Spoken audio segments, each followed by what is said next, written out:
আসসালামু আলাইকুম। তো কি অবস্থা তোমাদের? আমাদের জিএসটি পিএমএম ব্যাচের কিছু কিছু ক্লাস তোমাদের দেওয়া হয়েছিল ঈদের আগেই, আবার ঈদের পরে কিছু ক্লাস দেওয়ার কথা ছিল। তো মোটামুটি সবাই ঈদ কাটাইছো, এখন আবার পড়াশোনায় ব্যাক করো। তো তোমাদের এই দু একদিনের মধ্যে আমি সবগুলো চ্যাপ্টারই কভার করে দিয়ে দিব, ঠিক আছে? তো চলো শুরু করা যাক। আজকে আমাদের ক্লাস হচ্ছে পরমাণুর মডেল এবং নিউক্লিয়ার পদার্থবিজ্ঞান। তো তোমাদের তো অনেকগুলো চ্যাপ্টার একসাথে করে নেওয়ার কথা ছিল না, তো পরে আমি ভাবলাম যেহেতু রেকর্ড ক্লাসে দিচ্ছি, প্রত্যেকটা চ্যাপ্টার আলাদা আলাদা করে দিচ্ছি, ঠিক আছে? তাহলে তোমাদেরও সুবিধা হবে, ক্লাসগুলো ছোট ছোট হবে। একটা 1 ঘন্টার বা সামথিং এইরকম একটা ক্লাস করলেই তোমার একটা চ্যাপ্টার ফুল কভার হয়ে যাবে, ঠিক আছে? চলো আমরা শুরু করি। তো ফার্স্ট আমরা কোন চ্যাপ্টারটা পড়তেছি আজকে? পরমাণু মডেল এবং নিউক্লিয়ার পদার্থবিজ্ঞান। তো চলো দেখি কি কি আছে এই চ্যাপ্টারে। আচ্ছা, তো এই চ্যাপ্টারে অনেক জ্ঞানমূলক জিনিসপত্র আছে অনেক, ঠিক আছে? যেটা কেমিস্ট্রির সাথে রিলেটেড। এখানেও আমি সবকিছুই দিয়ে রাখছি যা যা তোমার লাগবে। তারপরেও তোমরা এইগুলো কেমিস্ট্রিতেও তোমাদের হেল্প হবে, বা কেমিস্ট্রি যাদের ওইগুলো পড়া আছে তাদের তো এইগুলো কভার হয়েই থাকবে, ঠিক আছে? চলো দেখি কি কি আছে। প্রথমে হচ্ছে আমরা এই চ্যাপ্টারে কি পড়বো বলো তো? পরমাণুর মডেল না? তো পরমাণু নিয়ে আমাদের জানতে হবে। তো এইখানে পরমাণু রিলেটেড কিছু ইনফরমেশন দেয়া আছে। কি কি দেয়া আছে দেখো তো। প্রত্যেক পরমাণুর কেন্দ্রে থাকে নিউক্লিয়াস, নিউট্রন ও প্রোটন দ্বারা গঠিত। আচ্ছা, কেন্দ্রটা নিউক্লিয়াস, প্রোটন আর নিউট্রন দ্বারা গঠিত। একটা ব্যতিক্রম, ব্যতিক্রমটা কোনটা? ব্যতিক্রমটা হচ্ছে এই যে হাইড্রোজেন। কেন ব্যতিক্রম এখানে বলছে বলো তো? কারণ এইটার ভেতরে কি থাকে না বলো? নিউট্রন থাকে না, এটা মনে রাখবা। নিউট্রন থাকে না। কেন থাকে না? থাকবেই কেমনে? দেখো তো, এটার পারমাণবিক সংখ্যাও 1, মানে কত?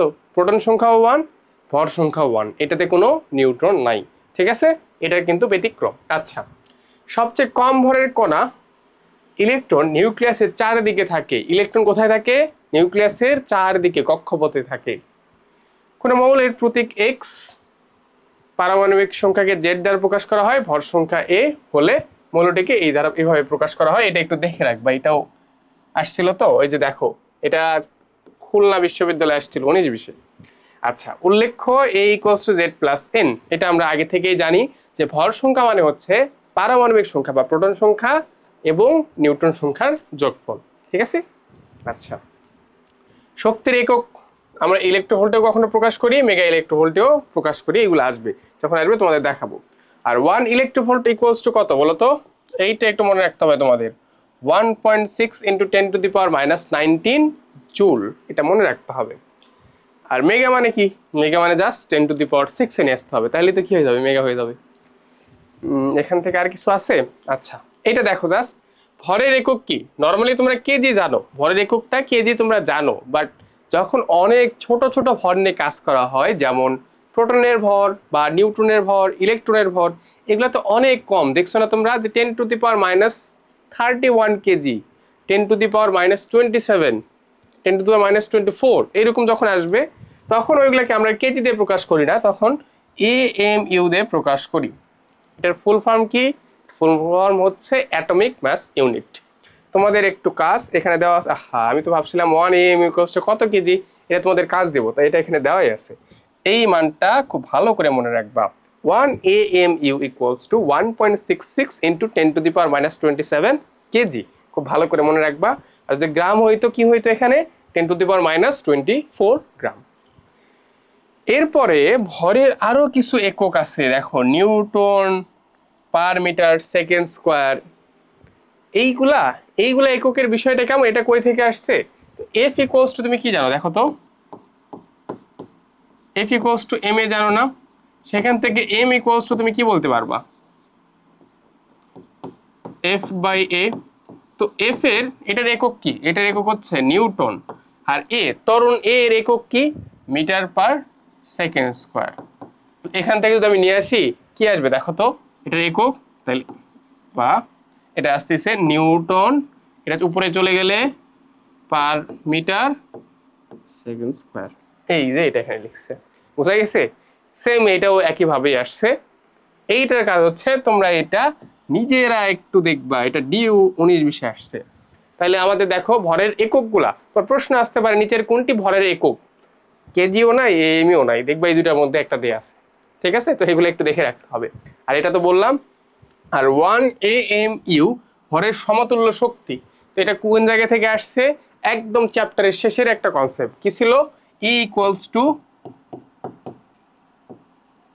এই যে এইরকম পড়ছিলে না, এই যদি ভরটার মান হয় 1 AMU, তখন হিসাব করে দেখা যায় এটা 931 মেগা ইলেকট্রোভোল্ট। এটা তোমাদের বইয়ে দেওয়া আছে, ঠিক আছে? যদি তুমি একদম অ্যাকুরেট হিসাব করো তাহলে একটু কম বেশি হইতে পারে, বাট এটা তোমাদের বইয়ে দেওয়া আছে, সমস্যা নাই। চলো সামনের দিকে যাই, দেখা যাক কি আছে। আচ্ছা, তো কোন কণাকে আবিষ্কার করছে কত সালে, এটা একটু দেওয়া আছে। এখানে সালগুলো খুব একটা ইম্পর্টেন্ট না, যেটা মনে রাখবা এই আবিষ্কারকদের নামগুলো একটু মনে রাখতে হবে। ইলেকট্রন আবিষ্কার করছে কে? ইলেকট্রন আবিষ্কার করছে থমসন। প্রোটন আবিষ্কার করছে কে? রাদারফোর্ড। আর নিউট্রন আবিষ্কার করছে কে? চ্যাডউইক। একটা সাল মনে রাখতে পারো, সেটা হচ্ছে ইলেকট্রন আবিষ্কার হয়েছে 1897 সালে। এটা সবার আগে, এই তিনটা বলতে সবার আগে আবিষ্কার হয়েছে, তো জাস্ট এই সালটা একটু মনে রাখতে পারো। এটা দু একটা জায়গায় বোর্ড এক্সামে দুই একটা জায়গায় আসে, ঠিক আছে? তাও তোমরা একটু দেখে রাখবে এটা। চলো সামনের দিকে যাই, দেখা যাক কি আছে। আচ্ছা হ্যাঁ, এই কনসেপ্টটা সেম জিনিস তোমরা কেমিস্ট্রিতেও দেখে আসছো। এতক্ষণ যা পড়াচ্ছি এগুলা বেশিরভাগ জিনিস কেমিস্ট্রিতে তোমরা পড়ছো, এইটাও দেখো পড়ছো। এই যে আইসোটোপ, আইসোটোপ মানে কি? সেই ছোটবেলায় সম্ভবত ক্লাস 8 বা 9 থেকে আমরা পড়ে আসতেছি আইসোটোপ। আইসোটোপ মানে কি? যে দুইটা পরমাণুর যদি প্রোটন সংখ্যা সমান হয়, আইসোটোপ প্রোটন সংখ্যা যদি সমান হয় কিন্তু ভর সংখ্যা যদি আলাদা হয়, তাদেরকে বলা হয় কি? আইসোটোপ। মনে রাখার বিষয় কোনটা? পারমাণবিক সংখ্যা একই বা প্রোটন সংখ্যা একই কিন্তু ভর সংখ্যা ভিন্ন। আচ্ছা, এটা ডাক দিলাম না, পারমাণবিক সংখ্যা সেম হইতে হবে আর ভর সংখ্যা হবে আলাদা। এরপর হচ্ছে আইসো বার। বার মানে মনে রাখবা, বার মানে হচ্ছে ভর, বার মানে হচ্ছে ভর, ঠিক আছে? তাহলে বার মানে যদি ভর হয় তাহলে বারে কি হবে? আইসো বারে যে এখানে যেটা হবে যে ভর সংখ্যা বা পারমাণবিক ওজন একই, ভর সংখ্যাটা সেম হবে কিন্তু পারমাণবিক সংখ্যাটা হয়ে যাবে আলাদা, ঠিক আছে? আচ্ছা, আইসোটোন, এই যে টোন শুনে বুঝতে পারতেছো না? টোন মানে কি? টোন কোনটার সাথে আছে? নিউট্রন, ঠিক আছে? নিউট্রন। আচ্ছা, তো এইটাতে কি হবে? সমান সংখ্যক নিউট্রন থাকে। সমান সংখ্যক কি থাকে? নিউট্রন থাকে, তাদেরকে আইসোটোন বলা হয়। আর আইসোমারটা, এইটা তুমি চোখে দেখে বুঝতে পারবা না, ঠিক আছে? এই যে আইসোমার, এইটা তুমি নিজের চোখে দেখে বুঝতে পারবা না। কেন বুঝতে পারবা না? দেখো, এটা একটু পড়লেই তুমি বুঝতে পারবা যেটা প্রবলেমটা কি। যেসব পরমাণুর পারমাণবিক সংখ্যা এবং ভর সংখ্যা একই কিন্তু তাদের অভ্যন্তরীণ গঠন ভিন্ন, তাদেরকে আইসোমার বলা হয়। এখন তুমি যে বাইরে থেকে দেখতেছো, তোমার যে কোশ্চেনে যেটা থাকবে সেখানে কি থাকবে? ভর সংখ্যা থাকবে আর পারমাণবিক সংখ্যা থাকবে। তো দুইটারই যদি সেম না থাকে তুমি কি বুঝতে পারবা আর ভেতরের গঠন কেমন? না, এটা বোঝা পসিবল না, ঠিক আছে? তো এইটা ভেতরের গঠন যদি দুইটা আলাদা হয়, বাহির থেকে দেখতে সেম হয়, তখন তাদেরকে বলা হয় আইসোমার। আইসোমার। সমানুপাত, সরি সমানুতা পড়ছো তোমরা জৈব যৌগে, মনে আছে? হ্যাঁ, তো সমানুতাতে কি ছিল? আচ্ছা, ওইগুলাতে না যাই, আর কেমিস্ট্রি তোমাদের না পড়াই, ঠিক আছে? তাহলে আইসোমার কি? ভর সংখ্যা আর পারমাণবিক সংখ্যা দুইটা সেম হবে, বাট ভেতরের গঠন যদি আলাদা হয় সেটাকে আমরা বলবো কি? আইসোমার। চলো সামনের দিকে যাই, কি আছে দেখা যাক। আচ্ছা, মনে রাখার শর্টকাট ট্রিক, এটা তোমরা একটু দেখে রাখবা। আমি যেগুলো মুখে বললাম ওইটা এখানে লেখা আছে। আচ্ছা, এখানে যেটা দেখার বিষয় সেটা হচ্ছে হাইড্রোজেনের তিনটা আইসোটোপ আমাদের দেখতে হবে। কি কি? একটা হচ্ছে প্রোটিয়াম, ডিউটেরিয়াম আর ট্রিটিয়াম। এখান থেকে কোশ্চেন আসে, এই সামনে কোশ্চেন পাবা, এই জন্য এটা থেকে বলতেছি। প্রোটিয়াম কোনটা? প্রোটিয়াম হচ্ছে যার ভর সংখ্যা 1, পারমাণবিক সংখ্যা 1। তার মানে এইটাতে কিন্তু কোন নিউট্রন থাকে না, কারণ 1 আর 0 যোগ করে তো 1 হয়। আচ্ছা, ঠিক আছে। ডিউটেরিয়াম, ডিউটেরিয়ামটা কি? দেখো, ডিউটেরিয়ামের হচ্ছে ভর সংখ্যা 2। তাহলে যেহেতু ভর সংখ্যা এখানে 2, তাহলে এখানে নিউট্রন কয়টা? নিউট্রন হচ্ছে এখানে একটা। আর ট্রিটিয়ামের ক্ষেত্রে দেখো, এটার ভর সংখ্যা কত? এটার ভর সংখ্যা হচ্ছে 3। যদি ভর সংখ্যা 3 হয়, পারমাণবিক সংখ্যা 1 হয়, তাহলে নিউট্রন সংখ্যা কত? 2। ঠিক আছে, এই পার্টটা দেখে রাখবা, এটা ইম্পর্টেন্ট না, এই পার্টটা দেখে রাখবা, এটা ইম্পর্টেন্ট।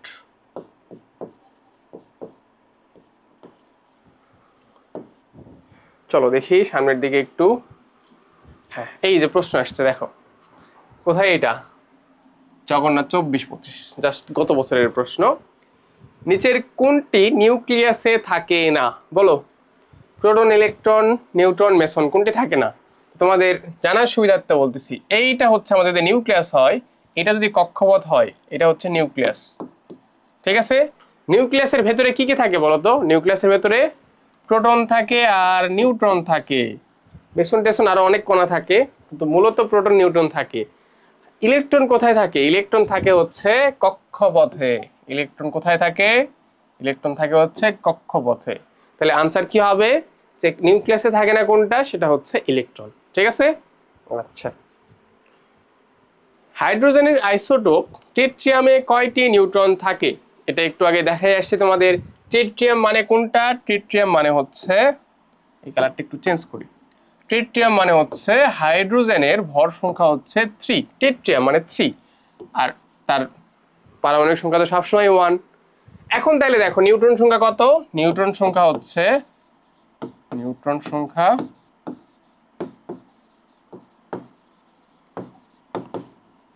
থ্রি মাইনাস ওয়ান কত? 2, তাই না?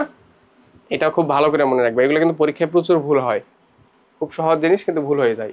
আচ্ছা, এই জিনিসটাও কেমিস্ট্রি, এইটার প্রথম যতটুকু অংশ আছে এগুলো সবই তোমাদের কেমিস্ট্রির গুণগত রসায়নে আছে। আচ্ছা, পরমাণুর আকার ও শক্তি স্তরের শক্তি।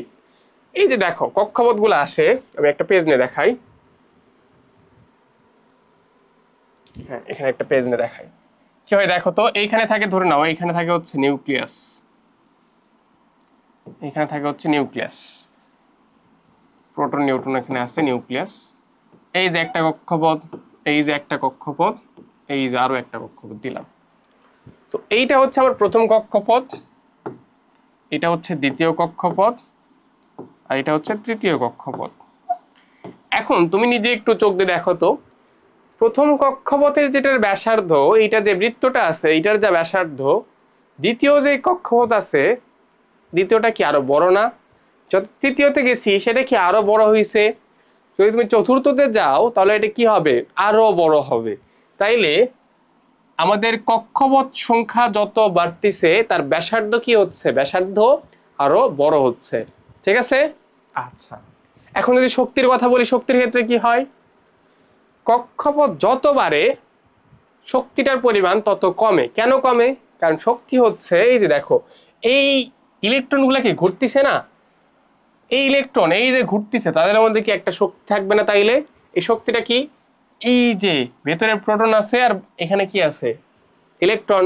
তাহলে এই জায়গায় আছে পজিটিভ আর এখানে আছে কি? নেগেটিভ।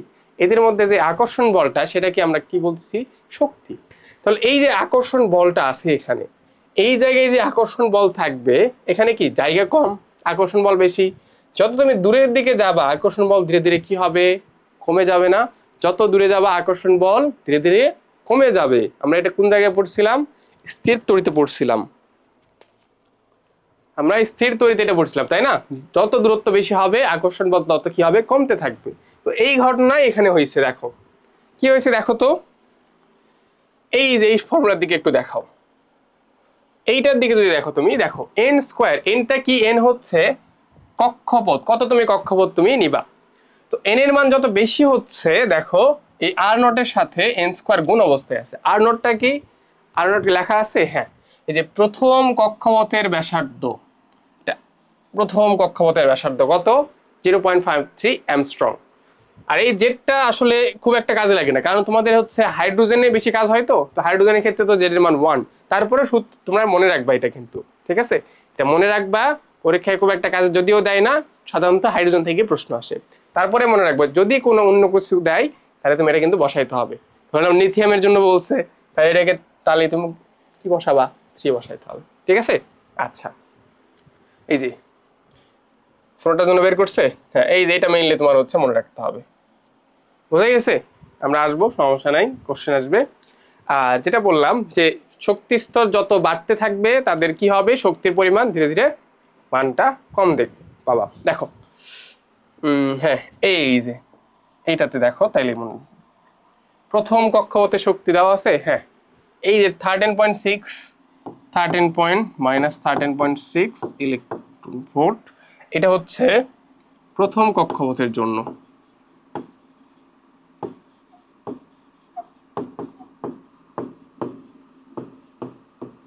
ঠিক ঠিক আছে, এটা হচ্ছে প্রথম কক্ষপথের জন্য। এখন তোমার যে কক্ষপথের জন্য চাইবে, ধরে নাও তৃতীয় কক্ষপথের জন্য চাইছে, তাহলে এখানে এন এর মান তুমি 3 বসাবা। যদি হাইড্রোজেন বলে, হাইড্রোজেনের তৃতীয় কক্ষপথ, তাহলে জেড এর মান 1, এন এর মান 3। ঠিক আছে, আসো তাহলে আমরা দেখি প্রশ্ন কিছু আছে নাকি। হ্যাঁ, এই দেখো গত বছরই আসছিল এটা, জিএসটি 24-25-এ আসছে। হাইড্রোজেন পরমাণুর প্রথম বোর কক্ষপথের শক্তি এত। এটা যদিও দেওয়া আছে, তোমরা এটা মুখস্থ রাখতে হবে তোমাদের। ঠিক আছে, আচ্ছা, এর দ্বিতীয় কক্ষের শক্তি কত? খুব সুন্দর একটা কোশ্চেন। তো আমরা একটু আগে ফর্মুলা কি দেখে আসছি বলো তো? একটু আগে আমরা ফর্মুলা দেখে আসছি, En ইকুয়ালস টু মাইনাস, উপরে ছিল জেড স্কোয়ার, নিচে N square into E not. E1 লিখি, প্রথম কক্ষপথের তো E1।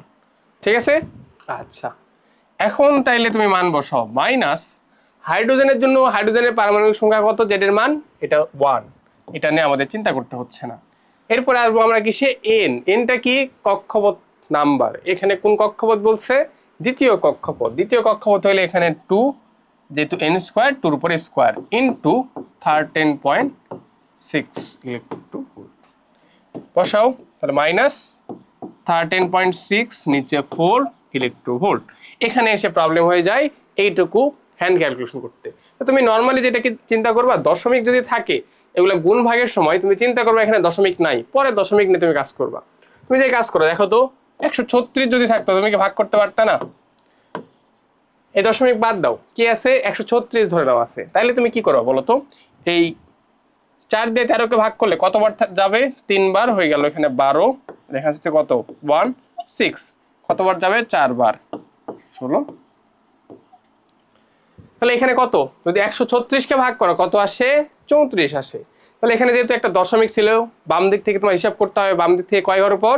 1 ঘর পর। তুমি বাম দিক থেকে 1 ঘর পরে দাও, তাহলেই শেষ। মাইনাস, যেহেতু 34, বাম দিক থেকে 1 ঘর পরে দিলে 3.4 ইলেকট্রোভোল্ট আছে। দেখো, বোঝা গেছে এগুলো কেমনে ক্যালকুলেশন করবা? আচ্ছা, দেখি আর কি আছে। একটি হাইড্রোজেন পরমাণু উত্তেজিত অবস্থা থেকে ভূমি অবস্থায় ফিরে আসলে কি হয়? উত্তেজিত অবস্থা থেকে যদি ভূমি অবস্থায় ফিরে আসে তাহলে কি হয়? তো এটা তোমাদের একটু বলে রাখি, দেখি। এটা ধরুন হাইড্রোজেন,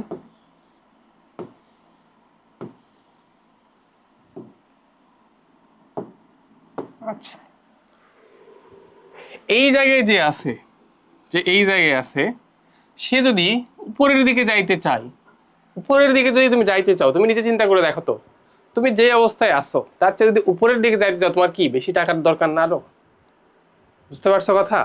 তাহলে এই যে উপরের দিকে যদি যাইতে চাই, তাহলে কি করতে হবে? তার শক্তি শোষণ করতে হবে। যদি উপরের দিকে যাইতে চায়, শক্তি কি করতে হবে? শক্তি শোষণ করতে হবে।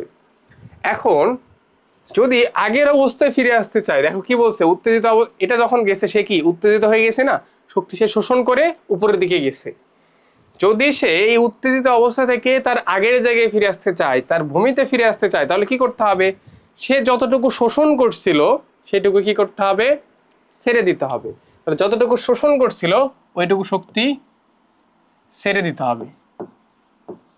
এই ছেড়ে দেওয়ার অনেকগুলো নাম আছে। কোথাও দেখবা বিকিরণ লেখা আছে, কোথাও দেখবা হচ্ছে এখানে কি আছে, নিঃসরণ লেখা আছে। যেটাই থাকুক, কিন্তু মেইন কথা হচ্ছে যদি উপরের দিকে তুমি যাইতে চাও, তোমার শক্তি শোষণ করতে হবে।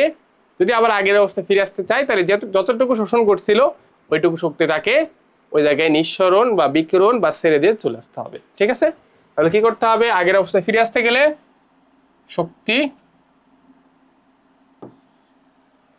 আচ্ছা এখানে শক্তি হবে, শক্তি নিঃসরণ করে, শক্তি সম্ভবত আমার যতদূর মনে পড়ে। যাই হোক, তোমরা একটু দেখে নিও প্রশ্ন ব্যাংকে। আচ্ছা দেখো, তেজস্ক্রিয় ভাঙ্গন, বিভিন্ন রাশি ও নিউক্লিয়ার বিক্রিয়া। তো যখন তুমি নিউক্লিয়ার বিক্রিয়া নিয়ে পড়তে যাবা, চ্যাপ্টারের নাম কি? পরমাণু মডেল, নিউক্লিয়ার পদার্থবিজ্ঞান। পরমাণু মডেল নিয়ে আমাদের এতক্ষণ কাজ হয়েছে, ওইটা নিয়ে কাজ শেষ। পরের অংশ হচ্ছে নিউক্লিয়ার পদার্থবিজ্ঞান, নিউক্লিয়ার ফিজিক্স পড়তেছো তোমরা। তো নিউক্লিয়ার ফিজিক্সে কি কি আছে? এখানে প্রথমে তোমার যেটা জানতে হবে যে তেজস্ক্রিয় রশ্মিগুলা কোনগুলা, কোনগুলা বলো তো, মনে আছে? হ্যাঁ, আলফা, বিটা, গামা। এই আলফা বিটা গামা নিয়ে তোমার কিছু ইনফরমেশন জানতে হবে, কারণ এখান থেকেই এমসিকিউ আসে, এই চার্ট থেকেই আসে। ওই জন্য চার্টটা আমি এখানে দিয়ে রাখছি, ঠিক আছে? তোমাদের বইয়েও কিন্তু এইগুলাই লেখা আছে, শুধু চার্ট আকারে না, এইগুলো একটু আলাদা আলাদা করে লেখা আছে, সেটাকে আমি এইভাবে চার্ট করে তোমাদের দিয়ে দিছি। তো আলফা কোণাটা কি? আলফা কোণা তোমাদের মনে রাখতে হবে দ্বিধনাত্মক হিলিয়াম নিউক্লিয়াস, বইয়ে ভাবে লেখা আছে, ঠিক আছে? তো এই পার্টটা তোমরা বইয়ে ভালো করে পড়ে নিবা, কারণ এখান থেকে এমসিকিউ আসে। এখানে আমি যতটুকু পারছি দিতে পারছি, তোমরা তারপরেও বইয়ে রিডিংটা ভালো করে একবার পড়ে নিবা, তারপরে প্রশ্ন সলভ করতে যাবা, ঠিক আছে? আচ্ছা, তো আলফা কোণাটা কি? দ্বিধনাত্মক হিলিয়াম নিউক্লিয়াস। বিটা কোণাটা কি? অ্যান্টি ইলেকট্রনের মতো কাজ করে, তাই না? আচ্ছা, যাই হোক, এখানে তোমাদের আলোচনা করা আছে, আমি আলোচনা করছি এর আগেও এই চ্যাপ্টার নিয়ে। গামাটা কি বলতো? এটি তড়িৎ চৌম্বকীয় ধর্ম সম্পর্কিত। গামাটা নিচের দিকে আসলে ক্লিয়ার করে দিতে পারবো তোমাদের। দেখো, আলফাটা হচ্ছে পজিটিভ একটা চার্জ, বিটা রশ্মি হচ্ছে নেগেটিভ, কিন্তু গামা হচ্ছে চার্জ নিরপেক্ষ। এটা মনে রাখবা, এটা কোশ্চেনে সম্ভবত কই জানি আসছিল যে কোনটি চার্জ নিরপেক্ষ, এরকম যেন একটা কোশ্চেন আসছিল কোথায়। এই দুইটা তড়িৎ ও চৌম্বক ক্ষেত্র দ্বারা বিচ্যুত হয়। মানে কি? মানে হচ্ছে তুমি একটা চৌম্বক রাখছো, এখানে এখানে একটা চৌম্বক রাখছো, যদি আমি আলফা বা বিটা কোণা নিয়ে আসি, এটা হয় আকর্ষণ বা বিকর্ষণ করে, ঠিক আছে? আকর্ষণও করতে পারে, বিকর্ষণও করতে পারে। তার মানে কি? এই চৌম্বক ক্ষেত্রের প্রভাব আছে এর উপরে। কিন্তু যদি একটা গামা নিয়ে আসো, একটা গামা কোণা নিয়ে আসো, তাহলে কি হবে? এটার উপর কোনো প্রভাবই নাই। ভালো করতো যদি উদাহরণ দাও, তুমি তোমার গায়ে তুমি চুম্বক ঠেকাবা, কিছু হয়? কিছুই নাই, তাই না? কিন্তু চুম্বক তুমি লোহাতে ঠেকাবা, তখন দেখবা চুম্বকের পাওয়ার। সেম ঘটনা এখানেও হবে। চুম্বককে যখন তুমি আলফা বা বিটা এটার সংস্পর্শে নিয়ে আসবা, দেখবা এইগুলো তখন কি বিচ্যুত হবে, কাছেও আসতে পারে, দূরেও যেতে পারে, কিন্তু গামার সাথে এটার কোনো সম্পর্কই নাই, ঠিক আছে? আচ্ছা, দেখো আয়নন কি যে লিখছে এটা তো আমিও বুঝতেছি না, এটাও একটু বই থেকে দেখে নিও। তবে এইটা হচ্ছে ইম্পর্টেন্ট, এইটা ইম্পর্টেন্ট খুবই। ভেদন ক্ষমতা সর্বোচ্চ, গামার ভেদন ক্ষমতা সর্বোচ্চ, ঠিক আছে? এরা প্রচন্ড স্পিডে যায়, এইগুলা যখন এইগুলা রশ্মি যায়, তাদের মধ্যে সবচেয়ে বেশি ভেদন ক্ষমতা হচ্ছে গামা কোণা। ভেদন ক্ষমতা মানে কি? ধরুন আমি এখানে কিছু একটা রাখছি, এইটাকে হচ্ছে ভেদ করে যাচ্ছে, এই ভেদ করার ক্ষমতাটা সবচেয়ে বেশি কার? গামা কোণা। যেমন ওই যে এক্স রে আছে না, এক্স রেটা কি করে আমাদের শরীরে? তুমি ধরে নাও হচ্ছে বুকের এক্স রে করতেছো, যে এক্স রে রশ্মিগুলো আমাদের শরীরে পড়ে, তারপরে কি হয়? আমাদের শরীর ভেদ করে সেই পাশ দিয়ে চলে যায়, তাই না? আর কি আছে? আচ্ছা, আলফা কোণার গতিশক্তি সর্বনিম্ন, আর সর্বোচ্চ গতিশক্তি কার? এটা হচ্ছে গামার, এটাও মনে রাখবা। ক্লিয়ার? তো এইটা একটু ভালো করে মনে রাখবা, যদিও তোমাদের আমি বলছি এটা বই পড়লে বেশি ভালো হবে। কোন রশ্মি কণার ভেদন ক্ষমতা সর্বোচ্চ? একটু আগে বললাম, দেখো ভেদন ক্ষমতা সর্বোচ্চ কার? এক্সেস থেকেও বেশি হচ্ছে গামার। বোঝা গেছে? সবচেয়ে ভেদন ক্ষমতা বেশি কার? গামার, এটা মনে রাখতে হবে। আচ্ছা, তো এই যে বিক্রিয়াগুলো আছে এখানে, তো এইগুলোর ক্ষেত্রে যেটা কাজ করবা, এইটার তোমাদের হ্যাঁ, এই চ্যাপ্টারের সম্ভবত আলাদা বা দুইটা চ্যাপ্টার একসাথে করে তোমাদের হচ্ছে হ্যান্ড ক্যালকুলেশন সিরিজ দেওয়া আছে একটা ফিজিক্সের। এর আগেও আমি বলছি প্রত্যেকটা চ্যাপ্টারে হ্যান্ড ক্যালকুলেশন দেওয়া আছে, ওইটার মধ্যে এইটার হচ্ছে ম্যাথগুলো কয়েকটা সলভ করে দেওয়া আছে। এখানে যেটা দেওয়া আছে এটাও সলভ করতেছি আমরা, চলো দেখা যাক এখানে কি আছে। দেখো তো, বলছে যে এখানে একটা নিউক্লিয় বিক্রিয়া দেওয়া আছে, একটা নিউক্লিয় বিক্রিয়া দেওয়া আছে। তো এখানে এক্স কণাটা কি হবে? তো তুমি এটা কেমনে করবে? দেখো এই যে এই পাশে দেওয়া আছে নাইট্রোজেন আর হিলিয়াম যোগ হয়েছে, আর এই পাশে আছে অক্সিজেন আর একটা অজানা কণা, এটা কি হবে আসলে? তোমার যেটা কাজ করতে হবে, প্রথমে তুমি করবা কি? প্রথমে তুমি ভর সংখ্যা নিয়ে কাজ করবা। প্রথমে কি নিয়ে কাজ করবা? ভর সংখ্যা নিয়ে কাজ করবা। শুরুতে কি? ভর সংখ্যা নিয়ে কাজ করতে হবে। দুই পাশে অবশ্যই কি হবে? তোমরা ওই যে পড়ছিলে না, বিক্রিয়ার সমতা পড়ছিলে ছোটবেলায়, দুই পাশে যে ভর সংখ্যাগুলো সমান হইতে হবে, এখানে পারমাণবিক সংখ্যাও সমান হইতে হবে, এটা মনে রাখবা, তাইলেই হয়ে যাবে। দুই পাশে তুমি ভর সংখ্যা সমান করবে আর পারমাণবিক সংখ্যা সমান করবা। তো ভর সংখ্যা যদি আমি কাজ করি, বাম পাশে এই পাশে ভর সংখ্যা কত? 14 + 4 কত? 18 আসলো। এই পাশে কত? 17 প্লাস ধরো না কিছু একটা এ ইকুয়ালস টু এই 18 হইতে হবে। দুই পাশে কি সেম হইতে হবে না? তাহলে এইটার ভর সংখ্যা কত? ভর সংখ্যা হচ্ছে 1, ভর সংখ্যা পাইলাম। এরপরে তুমি আসো পারমাণবিক সংখ্যায়, পারমাণবিক সংখ্যাতে আসো। ভর সংখ্যা, এরপর পারমাণবিক সংখ্যা দিয়ে আসো। দেখো তো এই পাশে কত, 7 + 2 কত 9। এই পাশে কত আছে, 8 প্লাস ধরে নাও বি, তাহলে এই 9ই হইতে হবে, দুই পাশে সেম হইতে হবে, তাহলে বি ইকুয়ালস টু কত হইতে হবে 1। ঠিক আছে, এইভাবে একদম সিম্পলি ক্যালকুলেশন করবা। তাহলে এইটা যে মৌলটা আছে, এই এক্স মৌলটা হচ্ছে তার ভর সংখ্যাও 1, পারমাণবিক সংখ্যাও 1। তো এই জায়গায় একটু দেখো তো, ইলেকট্রন, প্রোটন, নিউট্রন, নিউট্রিনা কোনটার ক্ষেত্রে এটা প্রযোজ্য বলো, এটা তোমাদের কাজ।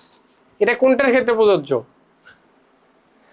এইটা মানে কি মিন করে, এইটা মানে মিন করে হচ্ছে একটা প্রোটন, পারমাণবিক সংখ্যা মানে কি মিন করে, একটা প্রোটন, আর একটা প্রোটনের ভর 1। ঠিক আছে, তো এটা এই জায়গায় আনসার হচ্ছে এটা প্রোটন।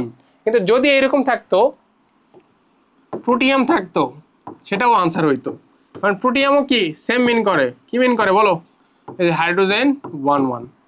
ঠিক আছে, এটাতে যদি অপশনে থাকতো এটা আনসার হইতো, এটা যদি থাকতো এটাও আনসার হইতো, অথবা প্রোটন, তিনটার মধ্যে যেটা অপশন থাকবে সেটাই আনসার। ঠিক আছে, চলো সামনের দিকে যাই। এইটাতেই সবার মেইনলি প্রবলেম হয়, এই পার্টটাতেই, যে এখানে এই ক্যালকুলেশনগুলো কেমনে করব, তাই না? তো চলো দেখা যাক। তেজস্ক্রিয়তার বিষয়টা কি, তুমি যদি কোনো তেজস্ক্রিয় মৌল রাখো, নর্মালি দেখা যায় আমাদের যে পর্যায় সারণী আছে সেটাতে কতগুলো মৌল আছে, টোটাল মৌলের 82-এর বেশি যেগুলো আছে, 82-এর পর থেকে যতগুলো আছে, 83 থেকে শুরু করে বাকিগুলা মোটামুটি সবাই কি তেজস্ক্রিয়। তেজস্ক্রিয় মানে কি, তাদেরকে তুমি যদি একটা জায়গায় রাখো, তাদেরকে যদি তুমি একটা জায়গায় রাখো, সে অনবরত ভেঙে যাইতে শুরু করে, অনবরত কি করে, সে ভেঙে যাইতে শুরু করে। যদি ভেঙে যায় সেখান থেকে কি হয়, প্রচুর পরিমাণে শক্তি নির্গত হয়, প্রচুর পরিমাণে শক্তি নির্গত হয়। তো এই যে যারা নিজে থেকেই ভেঙে যাচ্ছে, বাইরে থেকে কিছুই আমরা করতেছি না, স্বতঃস্ফূর্তভাবে নিজে থেকেই ভেঙে যাচ্ছে, তাদেরকে বলা হয় কি তেজস্ক্রিয় মৌল। ঠিক আছে, আচ্ছা। তো এই তেজস্ক্রিয় মৌলের ক্ষেত্রে কিছু জিনিস, আমাদের ফর্মুলা আমরা একাডেমিকে পড়ে আসছি, এইগুলা একাডেমিকে এখান থেকে সৃজনশীল আসতো, অনেক ক্যালকুলেশন করতে হইতো, কিন্তু এখন তো আমাদের ক্যালকুলেটর নাই, কিভাবে এখন আমরা করব, চলো এটাই একটু দেখতে হবে। তো আমাদের মেইন ফর্মুলা ছিল হচ্ছে এইটা, এটা কি ফর্মুলা ছিল আমি একটু এখানে লিখে দেই, যে এইভাবে তোমরা পড়ে আসছো, n/n0 এটা ইকুয়ালস টু e⁻⁻λt। এখানে কোনটা কি ছিল, n0টা ছিল তার টোটাল পরমাণুর সংখ্যা, তার টোটাল পরমাণুর সংখ্যা, শুরুতে একদম শুরুতে তার টোটাল কতটুকু ছিল। n হচ্ছে কোনো একটা নির্দিষ্ট সময়ে অবশিষ্ট পরমাণু, এইটা টোটাল, আর এইটা হচ্ছে কোনো একটা সময়ে অবশিষ্ট কতটুকু সেটার অংশ। ঠিক আছে, আর টিটা কি ছিল, ওই যে ওই সময়ে কতটুকু। ঠিক আছে, ওই যে ওই সময়ে টি সময়ে এন পরিমাণ অবশিষ্ট ছিল। এখন ল্যামডাটা কি এখানে দেওয়া আছে, দেখো ল্যামডা হচ্ছে তেজস্ক্রিয় ক্ষয় ধ্রুবক, তেজস্ক্রিয় ক্ষয় ধ্রুবক, যার এককটা ভালো করে মনে রাখবা, পার সেকেন্ড, পার ডে, পার ইয়ার, যেটাই মানে সময় যেটা দিয়ে তুমি করো, পার মিনিটও হইতে পারে, যেটা দিয়েই করো, কিন্তু এটা মনে রাখবা, কিন্তু এগুলো per, per second, per minute, per hour, per day, per year. ঠিক আছে, আচ্ছা, আর এইগুলো বাকি এগুলো সব বলে দিছি। এখন এখান থেকে প্রশ্ন কি আসে, এখান থেকে প্রশ্ন আসবে তোমার অর্ধায়ু কত, বললাম তো এইগুলা, কিন্তু আসবে কি অর্ধায়ু কত।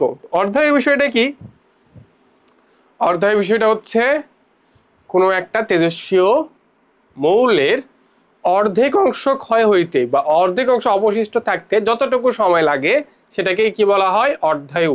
তাহলে তোমার এই অর্ধেক অংশ মানে কি, এটার হাফ, তাহলে যদি তুমি এরকম বসাও তাহলে এটা হবে হাফ e⁻⁻λt।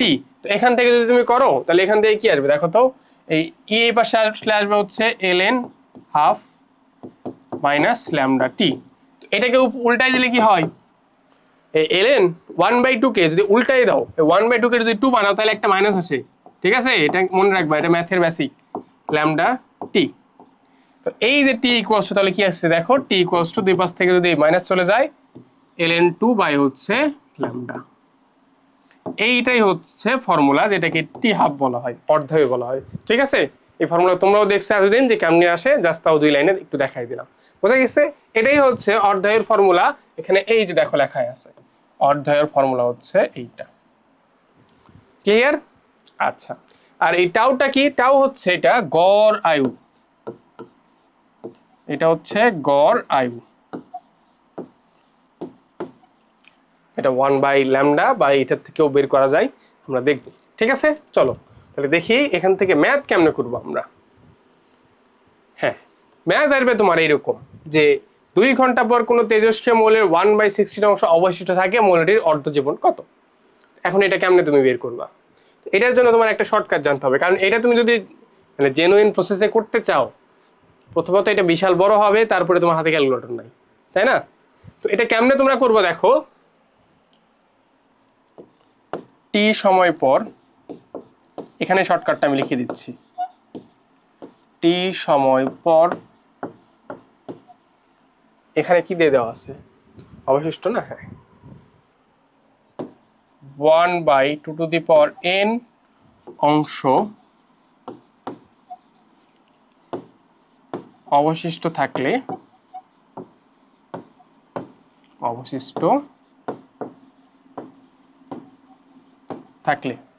কিভাবে তুমি বের করবা, টি ইকুয়ালস টু, মনে রাখবা আমি একটু অন্য কালার দিয়ে দেখাই যাতে ফর্মুলা তোমার পরে চোখে পড়ে তোমাদের, এটা দেখাই, টি ইকুয়ালস টু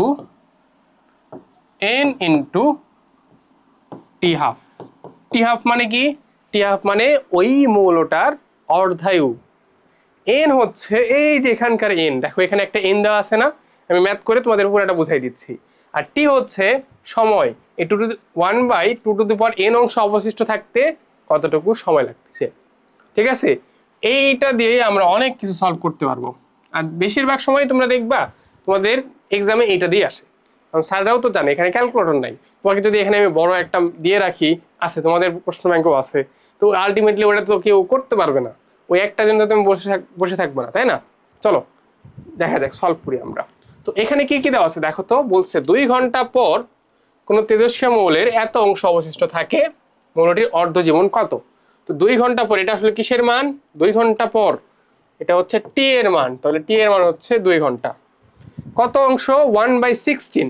তো তুমি এখানে যেটাই দেওয়া থাকবে তুমি এটাকে কিভাবে বানাই নিবা, 1/2n, 2 এর পর কত দিলে 16 হয়, 2 এর পর 1 দিলে 2, 2 এর পর 2 দিলে 4, 2 এর পর 3 দিলে 8, 2 এর পর 4 দিলে 16, তাহলে 2^4।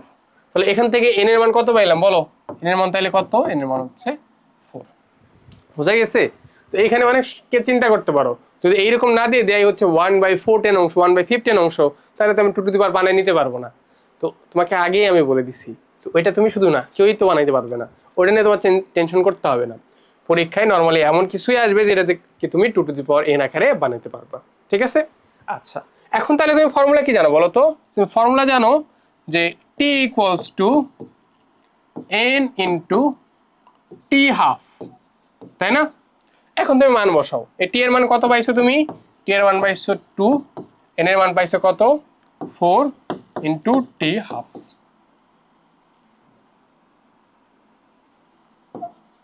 টি হাফ, তাহলে টি হাফ ইকুয়ালস টু কত আসে, টি হাফ ইকুয়ালস টু এই 4 এর পাশে আসলে 2/4 মানে কত, আহা এরকম হয় কেন মাঝে মাঝে, হাফ আওয়ার।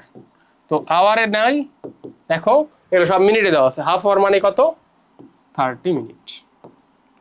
বলো বুঝতে পারছো, এই ফুল প্রসেসকে বুঝতে পারছো, কখনো টি বের করতে বলতে পারে, কখনো টি হাফ বের করতে বলতে পারে, কখনো এন বের করতে বলতে পারে, দেখবা মোটামুটি এইটুকুর মধ্যেই আসবে। ঠিক আছে, তাহলে আমাদের এটার আনসার কত 30 মিনিট। চলো সামনে গেল কেন তো, হ্যাঁ দেখো এটা আল্লাহর রহমতে কতবার আসছে, জেউ 23 24 22 23 20 21, জিএসটি 22 23, এগ্রি 19 20, আর ইউ 14 15, এই একটা ম্যাথই আসছে 1 2 3 4 5 6, আচ্ছা এটা বাদও দিলাম, রিসেন্ট টাইমে 5 বার আসছে। ঠিক আছে, আচ্ছা দেখো ট্রিটিয়ামের অর্ধায়ু 12.5 বছর, তাহলে টি হাফের মান দেওয়া আছে, অর্ধায়ুটা দেওয়া আছে। 50 বছর পর এক খণ্ড ট্রিটিয়ামের কত অংশ অবশিষ্ট থাকবে। তোমাকে আমি কি বলছি, তুমি কি করবা, টি ইকুয়ালস টু, এইটা দিয়ে তুমি ট্রাই করবা, শুরুতেই এই টাইপের ম্যাথ আসছে তুমি এটা দিয়ে ট্রাই করবা। তো এখানে কি কি দেওয়া আছে, টি হাফের মান দেওয়া আছে 50 বছর পর, তাহলে টি এর মান দেওয়া আছে, তাই না। তাহলে টি এর মানটা তুমি বসাও, এটা 50 বছর দেওয়া আছে, n ইন্টু টি হাফের মান কত 12.5। তো এন কত বলো তো 50 নিচে 12.5। এইটা যদি একবারে কেউ ভাগ করতে না পারো তার জন্য আমার কাছে ওষুধ আছে। তোমার জন্য ওষুধ হচ্ছে 50কে তুমি ভাঙ্গায় লেখো তো 25 × 2 নিচে 12.5। তাহলে কি হয় লেখা যায়? তাহলে 12.5 এখন তুমি হচ্ছে 25কে 12.5 দ্বারা ভাগ করতে পারবা। 25-এর অর্ধেক হচ্ছে 12.5, তাহলে 2 × 2 এখন করো, তা অন্তত তো পারবা। তাহলে এন এর মান কত আসলো? এন এর মান হচ্ছে 4। তো এন এর মানটা আসলে কি কি পাইলাম আমরা? আমরা পাইলাম হচ্ছে কতটুকু অংশ অবশিষ্ট থাকবে। কতটুকু অংশ আমরা জানি? অবশিষ্ট অংশ হচ্ছে অবশিষ্ট অংশ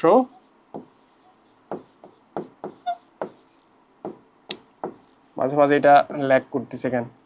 অবশিষ্ট অংশ হচ্ছে 1/2n। এই n এর মানটা পাইছি না কত 4, তাহলে বসাও 1/2 মানে 1/16 অংশ। ঠিক আছে? আচ্ছা চলো সামনের দিকে যাচ্ছে, লিখে দেই কোনটা, এইটা। দুটি হালকা মৌল একত্রিত হয়ে একটি ভারী মৌল গঠনের প্রক্রিয়াকে কি বলে? দুইটা হালকা মৌল যদি মিলিত হয়, আচ্ছা এটা দুই ধরনের আছে। একটা হচ্ছে বড় একটা মৌল ভেঙে হচ্ছে অনেকগুলা টুকরা হয়, আর ছোট ছোট যেগুলা নিয়ে যদি একসাথে হয়। তো ছোট ছোট গুলা এই হালকা মৌল যদি একত্রিত হয় সেটাকে বলা হয় ফিউশন বিক্রিয়া। ফিউশন, আমি এটা কেমনে মনে রাখতাম? অনেকগুলা যুক্ত হচ্ছে না এখানে, যুক্ত মানে কি হচ্ছে বড় হচ্ছে, তো বড় এই যে ফিউশন শব্দটা বড়, আমি এমনি মনে রাখতাম। আর একটা ভেঙে কি ছোট হয়ে যাচ্ছে, ছোট হয়ে গেলে সেটা হয়ে যায় হচ্ছে ফিশন। ফিশনটা মানে শব্দটা কি ছোট, আমি এমনি মনে রাখতাম স্কুলে কলেজে। ঠিক আছে, তোমরা ট্রাই করতে পারো, বা কেউ যদি অন্যভাবে মনে রাখতে চাও রাখতে পারো, সমস্যা নাই, যেভাবে হোক, বাট এটা মনে রাখবা। এটা আসছিল দেখো লাস্ট ইয়ারে যে 24-25। আচ্ছা আরেকটা কথা বলে দেই, যে এই টাইপের একটা ম্যাথ আছে তোমাদের তোমাদের প্রশ্ন ব্যাংকে, ওটা এখানে স্লাইডে সম্ভবত অ্যাড করা হয়নি। একটা প্রশ্ন এই টাইপের আছে যেটাতে ক্যালকুলেটর ছাড়া ওটা তুমি করতে পারবে না, অনেক বড় একটা মান দেওয়া আছে, ক্যালকুলেটর ছাড়া করতে পারবে না। মেবি জিএসটি 23-24 আসছিল ওইটা। তো এইরকম যদি কোশ্চেন পাও, এইগুলো নিয়ে প্যানিক হওয়ার কিচ্ছু নাই। তুমি যে ওইটা ক্যালকুলেটর ছাড়া পারতিছো না, তুমি পারতিছো না মানে এমন না যে বাকি সবাই পারছে শুধু তুমি পারতিছো না, এমন না তো। ঠিক আছে, যেটা দেখা গেছে স্যার এমন একটা কোশ্চেন দিছে যেটা ক্যালকুলেটর ছাড়া কেউই পারতেছে না, তাহলে ওটা নিয়ে তো তোমার প্যারা খাওয়ার কিছুই নাই। পরীক্ষার হলে এই কাজটা ভুলেও করবো না। আমি অনেক দেখছি যে কি করে ওইটা নিয়ে প্যানিক হয়ে বসে থাকে যে আমি তো এটা পারলাম না, কি হবে। দরকার নাই, তুমি পারনি, ওইটা অনেকেই পারেনি, ওইটা নিয়ে তোমার টেনশন করার দরকার নেই, তুমি বাকিগুলোতে ফোকাস করো। ঠিক আছে, দেখি সামনে আর কি আছে।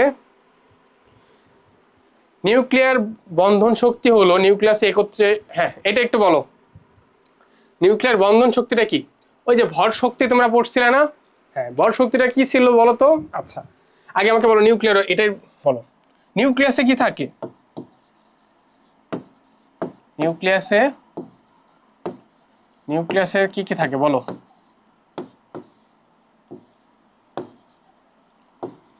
একটা থাকে হচ্ছে প্রোটন, আর একটা থাকে হচ্ছে নিউট্রন। ঠিক আছে, নিউক্লিয়াসের ভেতরে। তো তুমি একবার নিজে কখনো কল্পনা করে দেখছো এখানে যে নিউক্লিয়াসের ভেতরে নর্মালি যে কোনো জায়গায় দুইটা পজিটিভকে যদি এক জায়গায় রাখো তাহলে কি হবে? অবশ্যই সেখানে বিকর্ষণ হবে, বিকর্ষণ হয়ে তারা দূরে চলে যাবে, তাই না? এটা একদম সাধারণ একটা কনসেপ্ট আমাদের স্থির তড়িতে। কিন্তু নিউক্লিয়াসের ভেতরে কি হচ্ছে, অনেকগুলো পজিটিভ আছে এখানে, দেখো তো প্রোটন গুলো আছে, আবার নিউট্রনও আছে সেখানে, যদিও নিউট্রন চার্জ নিরপেক্ষ, বাট অনেকগুলো পজিটিভ আছে আবার নিউট্রন আছে, সবগুলোকে একত্রে রাখতে হচ্ছে। তার মানে অবশ্যই কি করতে হচ্ছে, একটা শক্তি দিয়ে তাদেরকে একত্রে রাখা হচ্ছে, এই যে নিউক্লিয়ার বন্ধন শক্তি দিয়ে। তো এখন তাইলে তুমি আমাকে বলো তো এইটা আসলে কাকে কাকে বেঁধে রাখতেছে? নিউক্লিয়াসে কি কি থাকে? প্রোটন আর নিউট্রন। তাহলে প্রোটন ও নিউট্রন সমূহকে। ইলেকট্রন কি নিউক্লিয়াসে থাকে? ইলেকট্রন এখানে কোনো কাজই নেই। ঠিক আছে, নিউক্লিয়ার ফিশন বিক্রিয়ায় নির্গত শক্তি হলো, বলো এটা তোমাদের কাজ, এটা তোমাদের কাছে, এটা আমি বলবো না। কারণ কি, এইটা হচ্ছে বই থেকে এই অংশ পড়বা। এই চ্যাপ্টারে আমি বলছি যে এখানে জ্ঞানমূলক জিনিসপত্র বেশি, বই থেকে এই অংশ পড়বা তোমরা।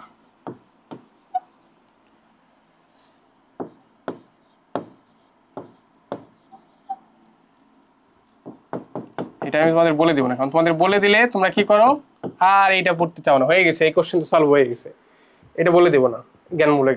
আর আছে নাকি আমি জানি না, বই থেকে এই পার্টটা আগে ভালো করে পড়ে তারপরে এগুলো সলভ করবা, ঠিক আছে? প্রশ্ন ব্যাংকে আগে যাওয়ার দরকার নেই, যে চ্যাপ্টার তোমাদের আমি যেভাবে বলি সেভাবে পড়ো, দেখো উপকার পাবা। চলো দেখি আর কি আছে। ও আচ্ছা শেষ, হ্যাঁ তাহলে আমাদের পরমাণুর মডেল এই চ্যাপ্টারটা শেষ। তো আমি চেষ্টা করব সব ক্লাসগুলোই এরকম একটা একটা করে ছোট ছোট করে দেওয়ার, যাতে তোমাদের তাড়াতাড়ি এগুলো শেষ করতে পারো। তোমাদের এর আগেও আমি বলছি যে আমার কোনো ক্লাসই তোমরা এরকম পাবা না 4 ঘন্টা 5 ঘন্টা কোনো চ্যাপ্টারের উপরে, কারণ এইগুলাতে আমি অন্তত মানে তোমাকে 4-5 ঘন্টায় সব যদি আমি তোমার মাথার মধ্যে দিতে চাই, আসলে আলটিমেটলি খুব বেশি ওইটা কার্যকর হবে না, ঠিক আছে? তোমাদের যখন রাজশাহী ইউনিভার্সিটি এক্সাম হয়েছে তার আগে আমি ক্লাস দিচ্ছি ওইটা একদম ডেডিকেটেডলি রাজশাহী ইউনিভার্সিটির জন্য। তখন ডিউ এক্সাম হয়েছে ডেডিকেটেডলি একদম ডিউর জন্যই ক্লাস দিচ্ছি। এখন জিএসটির জন্য একদম জিএসটির জন্য ডেডিকেটেডলি ক্লাস দিচ্ছি। তো তুমি যখন এই সবগুলো কম্বাইন করে যদি কেউ আগেরগুলো দেখো, তাহলে তুমি বুঝতে পারবা, যদি সবগুলো কম্বাইন করো ওই 4 ঘন্টা বা 5 ঘন্টা ক্লাসের থেকে এটা বেশি তুমি উপকার পাবা, ঠিক আছে? একটা মানুষের অন্তত আমার মাথার পক্ষে ওই 4 ঘন্টা একটা টানা ক্লাস আমার পক্ষে করা সম্ভব না। তোমরা হয়তো অনেকে করতে পারো, আমার পক্ষে সম্ভব না যে সবকিছু মাথার মধ্যে নিয়ে আসা। তার যে তোমার এখন যতটুকু জিএসটির জন্য লাগবে ওইটাতে ফোকাস করো, তোমার বেশি কাজে দিবে, ঠিক আছে? তাহলে ভালো থাকো তোমরা, বাকি কাজগুলো তোমাদের দেওয়া হবে ইনশাল্লাহ। আল্লাহ হাফেজ।